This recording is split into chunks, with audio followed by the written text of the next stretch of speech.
can't stop thinking about where Casper is. What could have happened that it would make it so he wouldn't come back for this long? It has to be something bad. He wouldn't leave me. He can't. He promised. And this thing between us, even if he wanted to go, he couldn't, not now. The blood has bound us together in ways that are too strange to us to understand. He told me that he'd never done this for this long. Shared his blood with a living person whose blood he'd also drunk. It's new territory for him. He didn't like that. He was careful usually, and I think that was one of the reasons he'd always avoided this. He'd known other vampires who'd done it, bound human beings to them this way, kept them alive and close. They'd always act like it was this sort of imprisonment of the people they'd chosen, that they, as the vampire patrons, were totally in control of the situation, but Cass said it was obvious they weren't. The longer the bonds lasted, the more protective the vampires became, the more erratic and violent in the defence of the people they'd chosen for themselves. It ends two ways, Cass said. The humans died, and the vampires either died of heartbreak or spent eternity mourning the loss. That, or sometimes the vampires tried to turn their humans, but the passion built into the bond they'd made seemed to make them too rash for the change to be successful. It seemed even less likely than usual. Casper had only ever heard of it happening once. Just once. He didn't like those odds. And honestly, neither do I. This is Not Quite Dead. Episode 7. What are we?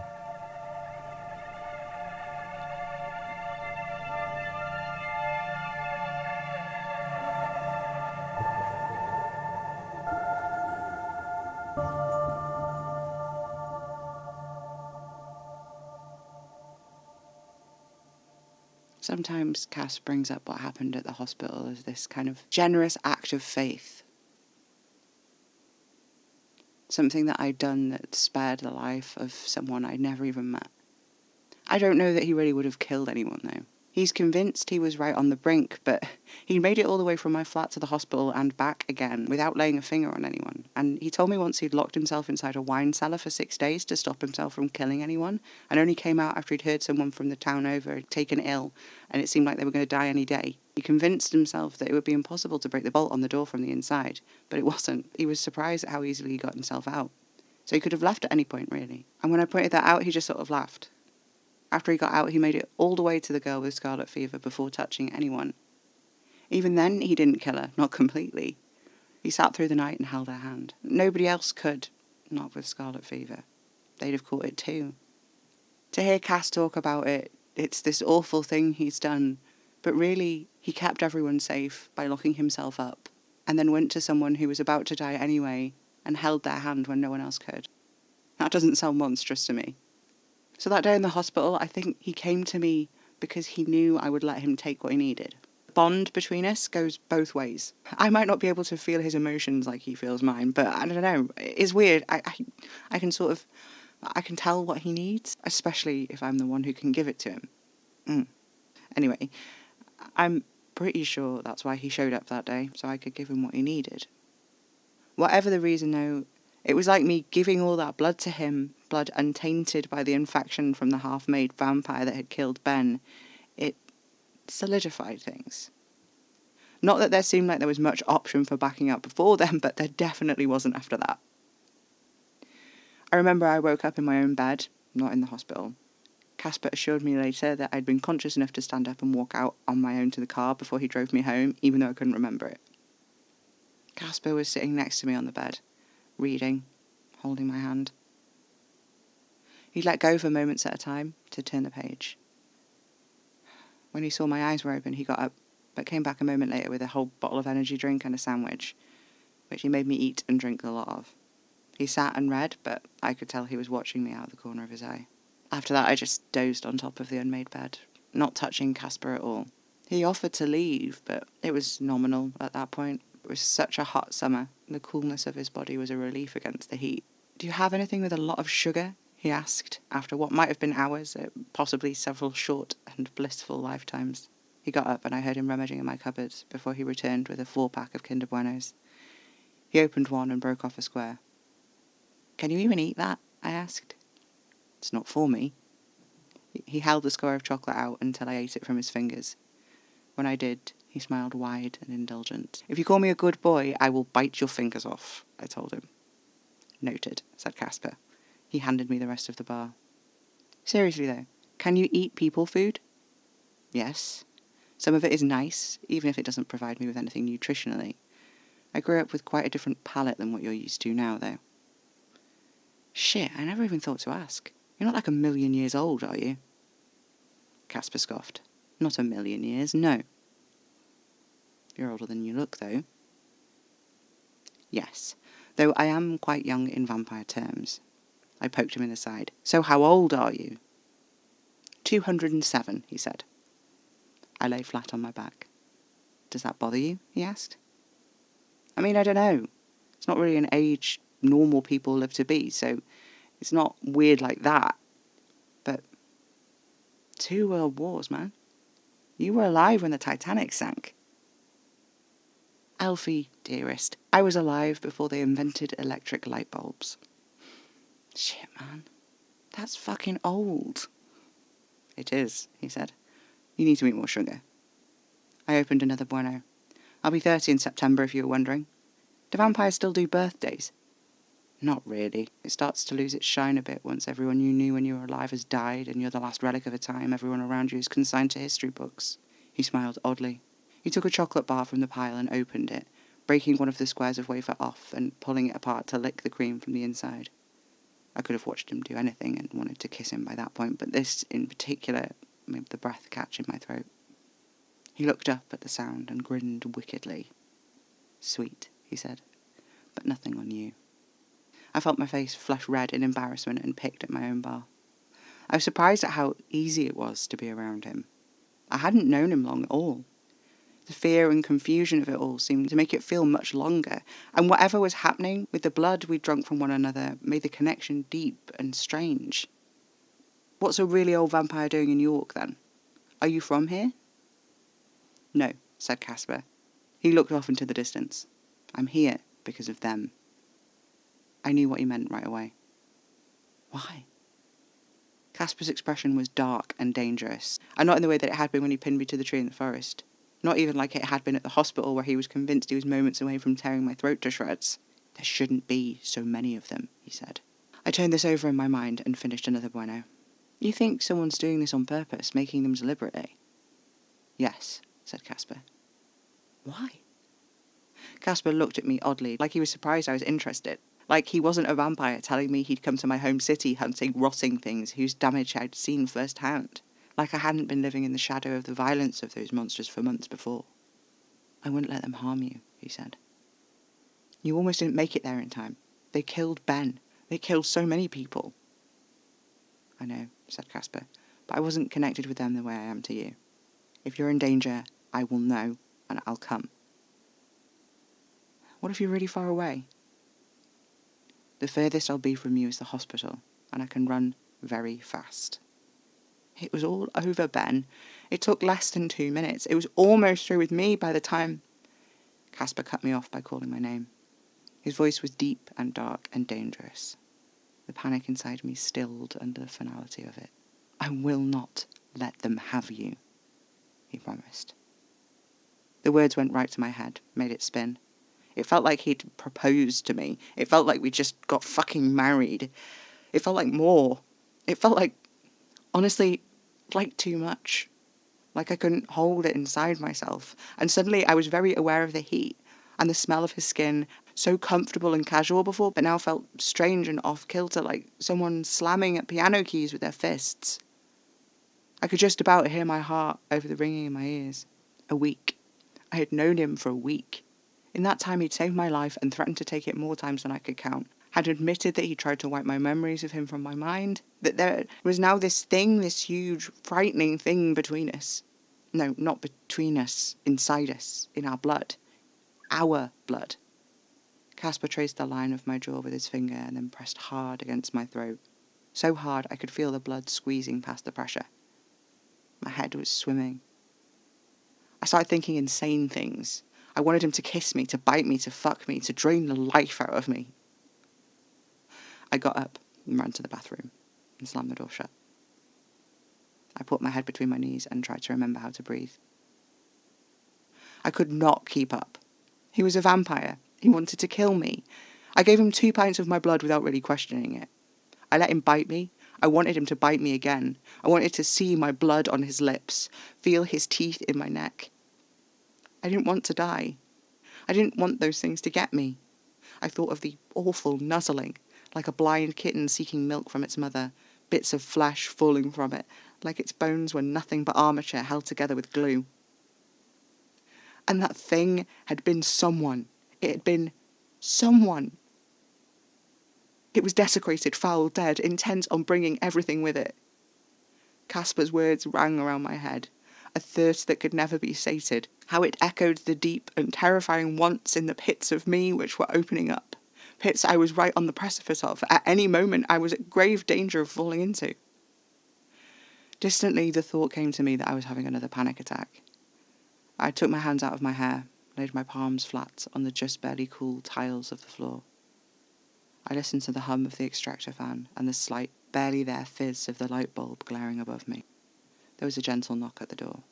I moved aside so Casper could open it, didn't say a word, knew he would know to come inside anyway. He sat down across from me, not touching, barely looking. "I'm sorry," I told him. "Don't be," he said. "It's a lot to process." I laughed at that. This horrible panic laugh that went on for way too long. I pressed my eyes into my knees until I could see stars. I thought about the freckles.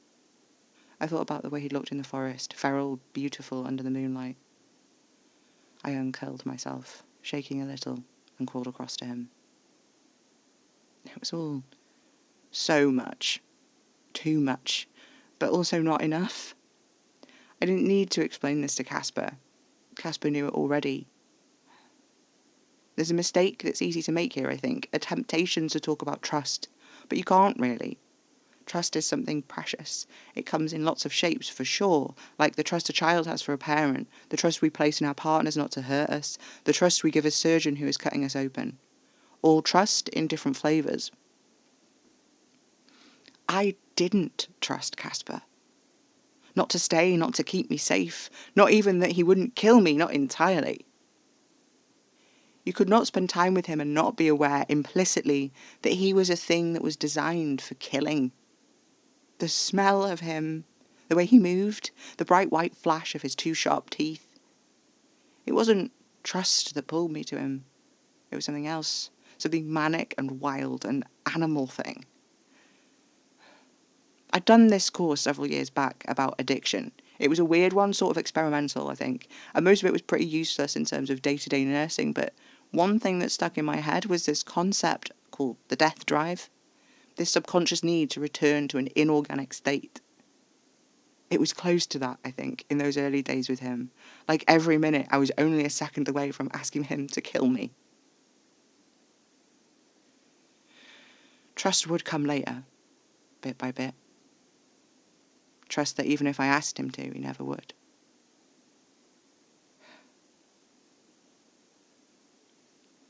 I was pretty fragile for weeks after the hospital incident. Not physically. Physically, I was fine, but I couldn't leave the house. When I needed to go to work, Casper came with me in the car every time. He didn't question it. In fact, we barely spoke at all. I don't know what it was, but something happened when we'd been sitting on my bathroom floor. Something in me broke. I didn't know how to talk about it. Casper told me later that he didn't want to push me, but honestly, I just think he didn't know how to talk about it either. I remember feeling jealous that he could tell what I was feeling, that he could apparently smell me out across miles of distance and know exactly where I was. To me, he was quiet and terrifying. I was living in a contradiction. I wanted to be near him. I needed the reassurance of him, this indestructible thing that was capable of great violence. I needed him near me to feel safe from the other worse things that I was convinced were now lurking in every shadow, waiting down every alleyway to spring out and claim me. Every time I left the flat, even though he was right beside me, I felt it coil in my chest, the fear, the horror that they might be waiting for me. The solid, quiet presence of Casper at my side kept it at bay, but honestly, how did I even know he would really help? How could I be sure when he said he wanted to that he wasn't lying? In a weird abstract way, I started wishing I was dead, just so that I didn't have to be so scared all the time. Casper listened to me yell it, tried to hold me when I cried. I couldn't let him. Whenever I asked him to leave, he did, and as time went on, I made him go more and more, even though it hurt me. Maybe it was because it hurt me, but it was also just to prove that I could. I could send him away, and he'd listen. He'd go. It made it feel more solid that he would stop the things from taking me if he could do as I asked. It was all wearing on him, the way I was being. I could tell. As summer drew to an end, we were barely touching, barely speaking. Silently, he would meet me at the end of my shift, ride with me in the car, walk me to my door, and leave, without any pretense that I'd invite him inside. Sometimes I'd stand and watch him go, and it felt like something was ripping to pieces inside of me. Like it was real pain not to call out to him, to ask him to come back, to hold me, to kiss me, to sink his teeth into my neck. But I wouldn't do it. I couldn't. So he walked away. I closed the door and sat with my back to it, sobbing so hard my throat was raw and my head throbbed. More of the victims with the torn-out throats were in the news. Some of them lived. They always came in on shifts I wasn't working, and I started to wonder if Casper was doing it on purpose, choosing who to save based on what would hurt me less. The rest of them were found dead in bushes and down alleyways, sometimes just a few steps away from where people were talking and laughing outside of pubs and bars. In the staff room, people talked, and I knew it wasn't just me who was afraid. There was a spectre across the whole city, a dark threat whose tendrils snaked in and coloured everything we did. In the news, they said fewer people were going out in town. Tourists were becoming fewer and fewer. They started looking up the gates on the walls and sending out more police on the streets. People still died. Now some of them were in uniforms. I didn't actually see another victim myself until summer was well and truly over. The victim came in dead, things having torn and ripped her body too badly for her to be saved. They took her straight downstairs. I spent the rest of my shift thinking about her, knowing what I was going to do and not knowing why I was going to do it, but I knew there was no argument I could have with myself that I could win.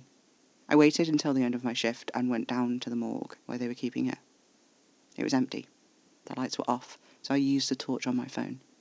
It was still in there, and cold, and quiet. She was laid out on the table, covered in a thin white sheet. I pulled it back. Her eyes stared through me, like Ben's had. Her neck wound was dry, clean, and ravaged. The door opened. I knew without looking it was Casper. I don't know how I knew. "Sorry," he said. I wanted to ask why he was there, but I didn't. I didn't even look at him. I stared at the dead woman instead.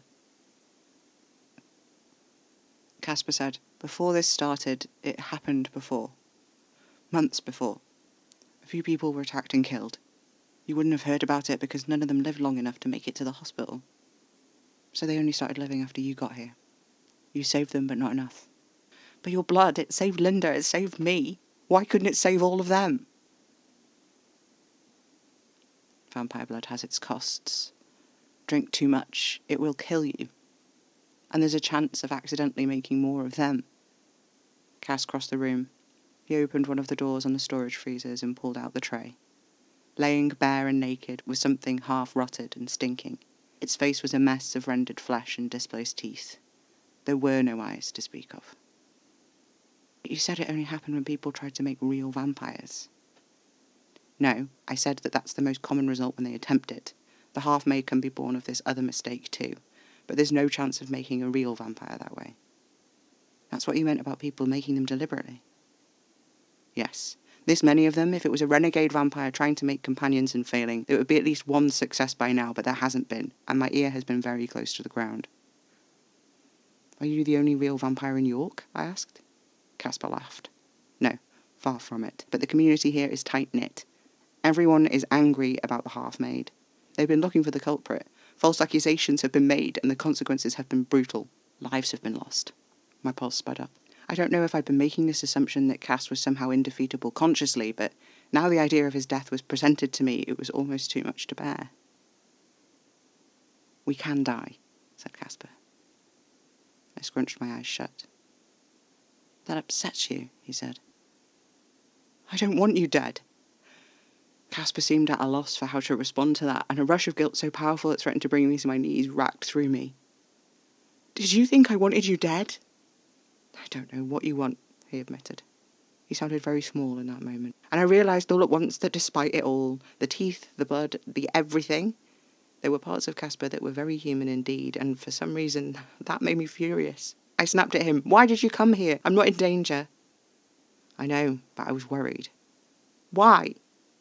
"I know they scare you. You're right to be scared, but I don't want you scared." I tried to bite back the guilt because I wasn't sure I was capable of putting it into words. I could taste it on my tongue. The demands to know why, the need to understand how he'd let me push him away the way I had been with no resistance if he'd been feeling like this. I knew there was no point in asking all of that, because as soon as I considered it, the answers were laid out in front of me, all hidden away in those words. "I don't want you scared." Instead of speaking, I took Casper's hand. He shuddered at the touch, his cool fingers closing around mine in an instant. Finally, I looked up at him. His eyes were closed, his head hanging slightly back, an expression something frighteningly like relief on his face.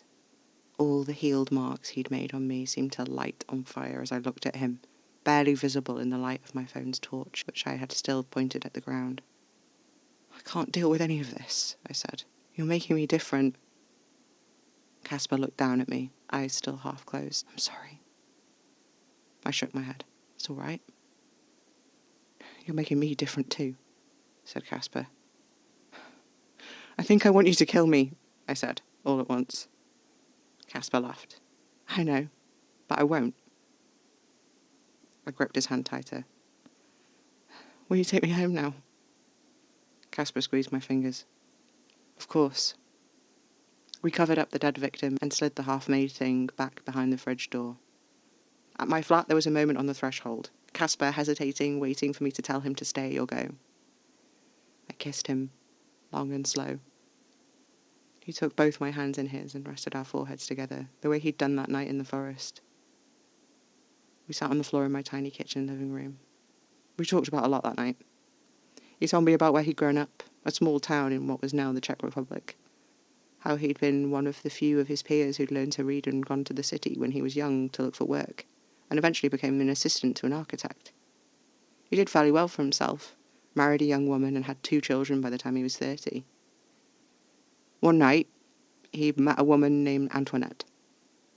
She was French, apparently upper crust, but she liked to spend her time with people like Casper, who were part of what we'd now call the emerging middle class. Antoinette had been kind and interested in Casper, who was curious and eager to learn about places far from his own. She was very interested in Casper's life too, which he found flattering and strange. It all seemed very boring to him, taking notes and amending contracts. Antoinette was rapt, though, and she kept paying for more and more beer. Casper said he remembered thinking it should have been ringing alarm bells for him, that he should have heard the purr in her voice as a warning, if only because of his wife and children at home. People in the bar were giving them strange looks, but he couldn't seem to resist it. The conversation was good, and there was something about Antoinette that kept him talking, even though he knew that he really shouldn't have. When the bar closed, they walked out arm in arm.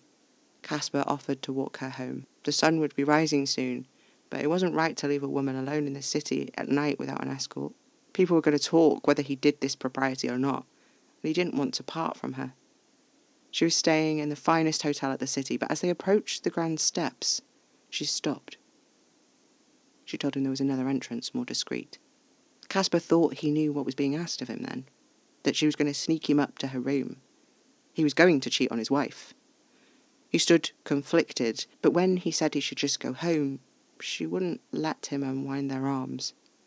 What happened next happened so fast, and he was so drunk, that it only registered in his memory as a series of still moments which he could not string together coherently in his mind. They were on the street by the stairs. She was kissing him. He couldn't pull away. He was flung against a wall so hard all the air rushed out of his lungs. She was taking off his shirt. They were inside a building with the windows boarded shut. Her teeth were in his skin. His head was spinning. He couldn't stand up on his own. She was dragging him by his ankles. He was naked. She was biting his thigh. Every muscle in his body was shaking. She was kissing him. He couldn't breathe. He was on the floor in the dark. Everything was pain. He tasted something rich and sweet. He drank it without question. As he drank, a feeling bloomed outwards from the centre of his chest, like the petals of a flower unfurling. But the more that unfurled, the stranger it felt, and each petal was hot as a branding iron, and everything was pain. He was gagged, naked, shivering. He was cold, but the inside of him was scalding hot. The next thing he remembered was he was on top of her, and her finger was in his mouth. He wasn't looking at me while he said all of this. His back was to me. He spoke with such an even tone, like he was talking about a trip to the beach or something. I'd been expecting a promotion, he said, and I'm not certain, but I think my wife was expecting another child. Did you ever see her again? No, never. He lay down on the floor with his eyes closed. I lay down next to him. I'm so sorry that happened to you, I said. It was quiet for a long time. I could feel him shaking slightly next to me. It didn't occur to me for a few minutes that he was crying. I sat up and over him. He had his hands over his face, so I slipped one of mine in between his wrists to slip around his neck. Slowly, he turned over until his face was in my lap instead of his hands. I combed my fingers through his hair, long and slightly damp. I teased the knots apart until his shoulders stopped shaking. He rolled over and looked up at me. His eyes were such a rich, warm brown, not a swirl of red in sight. He seemed small there, lying under me. He let me trace his lips, his nose, dust my finger lightly across the slight shadows around his eyes, the delicate, thin skin of his eyelids. It was hard to remember that he was a predator. I wondered if I'd gone completely mad. I wondered if crying caused the blood debt he'd spoken about too. He sat up and we knelt across from each other, just looking. Let me bite you, I said. Casper laughed in surprise, but sat straighter, tilted his head to the side, exposing his throat. Bite me, he said. I traced his jaw as he'd traced mine before, and found the point in his neck where there should have been a pulse, but there wasn't. I tasted his skin and bit down as hard as I could. Casper gasped, then chuckled. I closed my eyes, feeling tears on my cheeks. When I let go, there was the pattern of my teeth on his skin, a flush of angry red around it, but the skin wasn't broken. I hadn't made him bleed. Did that hurt? Yes, he said. I pressed the bruise and he hissed, eyes narrowing. I covered my face with my hands. I don't know what's wrong with me. Do you want me to go? Casper asked. I shook my head. Bite me, I whispered into his skin. The change in him was instantaneous. He moved swift, eyes darting between each of mine, assessing, cautious. I said it again. He did. It was rapturous. It always was. When he kissed me, I could taste my own blood on his lips. I won't kill you, he said. No, I said. Bite me again. For it to work, to even have a shot at making a real vampire, you need your victim to be not quite dead, and then to drink a huge volume of a vampire's blood. A litre or thereabouts. The most controlled way to bring a human being to that point, Casper says, is to drain them. That's where the majority of mistakes happen. The vampire goes too far. The human is too weak to drink the blood which is given to them, or they're dead before it touches their lips. Then, the right amount of blood can be given. If the vampire doesn't come to this situation with their blood debt managed and their drive entirely sated, they can easily tip themselves into a frenzy when they give their human their blood, and accidentally kill them out of instinct to replenish themselves. And then you just wait. Wait as the blood courses through the human's body and listen for their heart to stop. And when it does, you wait longer, hours, until the body is completely cold. Then, and only then, the vampire needs to give just another drop of blood from the tip of their finger. They place it in the person's mouth, and instinct should make them taste it. Of course, this doesn't always happen. Most of the time, the person does not wake, and then, of course, there's a chance that they'll wake rabid and senseless. But if all these infinitesimally small odds are in your favour, you wake up, hungry for blood. Not dead, not alive, but a third thing in between. A vampire.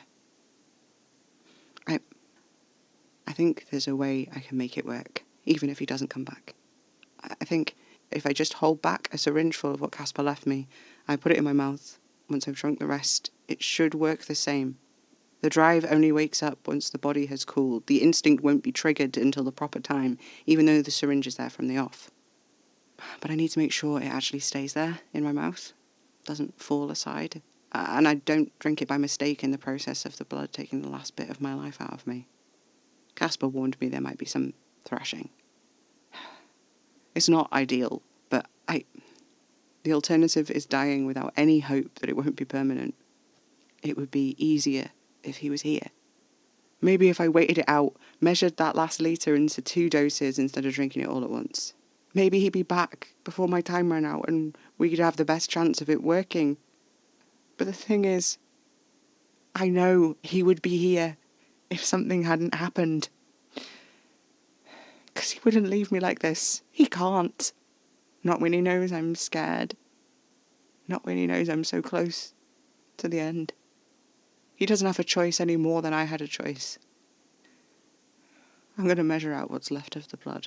Maybe if I drink it bit by bit, rather than all at once, I can string out this final dose before I have to make my decision. I don't know that it'll work.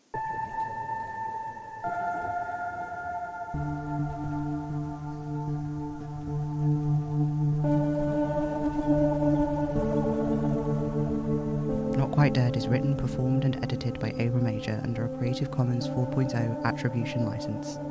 Live, laugh, bite.